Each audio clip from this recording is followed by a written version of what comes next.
so that's a very similar situation. That is kind of exemplifies why we wanted to ban fracking from our city limits. So Eagle Ridge was caught dumping fracking chemicals into Hickory Creek. And so we had all these situations. This is what's going on for 5 years. And we're watching our situation get worse and worse. So at one point, the city created a task force. That task force had industry members like Ed Ireland on it, people who didn't live in Denton. And so the Denton Joining Awareness Group was also created to give their recommendations to the council. Y'all can chime in because you guys were there for that, and we're new to DAG. So this is kind of our situation. We watched the industry create loopholes. Wells were grandfathered in under old laws. Even the kind of weak ordinance that we had was not respected by the industry, and they kept pushing us further and further. So in the fall of 2012, fracking began in the Vintage and Meadows at Hickory Creek neighborhood. And that's, for me, when I think I saw a change happen in Denton. Now there were soccer moms on board. Now there were neighborhood meetings happening.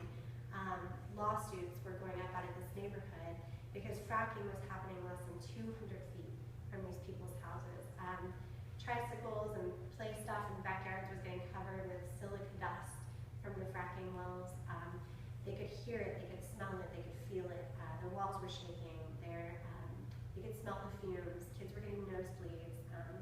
So this neighborhood was really on the front lines of this battle, and that's kind of when I started to really feel a shift in the opinion of Dentonites. So the following spring, we launched the Frack Free Denton campaign, and it's the greatest thing I've ever been a part of. It was, I saw some of your faces there, so I know they all know what I'm talking about. Through the power of community, through the power of talking to our neighbors, Harrison block walked for us, all sorts of things. With about, I would say, a core group of maybe 50 block walkers, we were able to cover over 95% of the houses in Denton door to door, which is just phenomenal. That's how hard people were working. With either a personal conversation or a flyer or a door hanger, everybody got something, some kind of literature. And we held concerts. Brave Combo threw a big concert for us, benefits at people's homes. We had a mariachi band do a goat barbecue, and just all this creativity came pouring out. We did puppet shows. People wrote songs about the movement. And what we saw was that the power of community really overcame all these odds. The industry poured almost $1 million into big advertisements, bombarding us with big flashy ads, things that we couldn't afford in our little campaign, and we beat them anyway. The night that the vote passed was the most exciting thing. It was like 10 New Year's Eves thrown into more that everybody was celebrating, and what was very interesting about that is that 70% of Denton voted Republican, and 59% of Denton voted for the ban. So it was a very bipartisan vote. We had a very interesting turnout in that way. The average voting age was 52 or 53. So that's kind of what we had happen. That's a little bit of the history.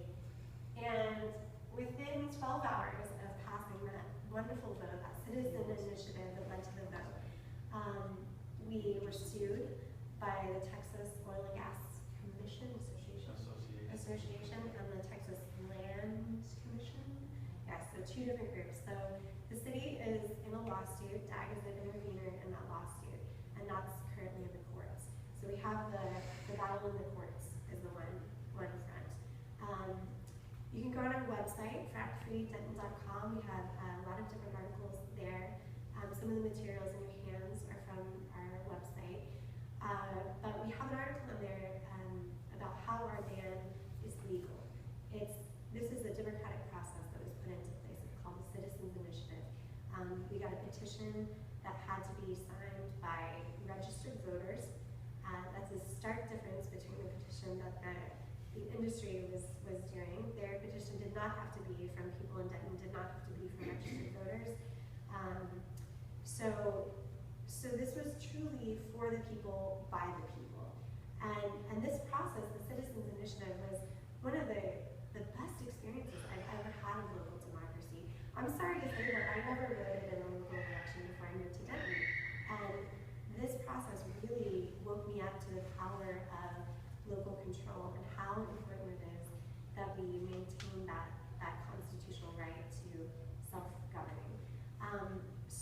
the other front that I'm going to focus on tonight, besides the court battle that's happening, is the legislation that was proposed in direct response to the ban that the people of Denton passed. The first